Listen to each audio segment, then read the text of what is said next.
Dear friends, ನಿಮ್ಗೆ time ಅಲ್ಲಿ product delivery ಆಗಿಲ್ಲ ಅಥವಾ ಯಾವುದೋ ಒಂದು ಇಶ್ಯೂ ಆಗಿದೆ, ನಿಮ್ಗೆ ಅದು ಕ್ಲಾರಿಫೈ ಸಿಗ್ತಿಲ್ಲ ಅಂತ ಹೇಳಿದ್ರೆ, ನಿಮ್ಮ ಐಡಿ ಓಪನ್ ಮಾಡಿದವಾಗ ಬಾಟಮ್ ಅಲ್ಲಿ ವಿಮೇಲ್ ಅಂತ ಒಂದು ಆಪ್ಷನ್ ಇದೆ, ಅದನ್ನು ಕ್ಲಿಕ್ ಮಾಡಬೇಕು.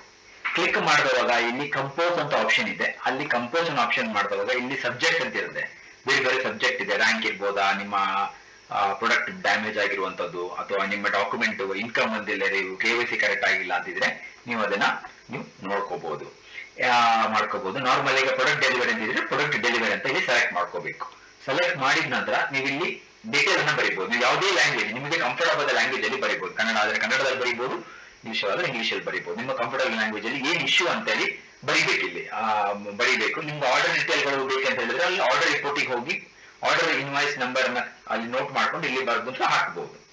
ಸೊ ಹಾಕಿ ಇನ್ನು ಸೆಂಡ್ ಅಂತ ಮಾಡಿದ್ರು ಕೂಡಲೇ ಅದು ಆಟೋಮೆಟಿಕ್ಲಿ ಇಮೇಲ್ ಅವರಿಗೆ ಹೋಗುತ್ತೆ. ಅವರು ಮತ್ತೆ ನಿಮ್ಗೆ ಇಲ್ಲೇ ರೆಸ್ಪಾನ್ಸ್ ಕೊಡ್ತಾರೆ, ಮತ್ತೆ ಏನ್ ಪ್ರಾಬ್ಲಮ್ ಇದೆ ಅದನ್ನು ಸಾಲ್ವ್ ಮಾಡಿ ಕೊಡ್ತಾರೆ.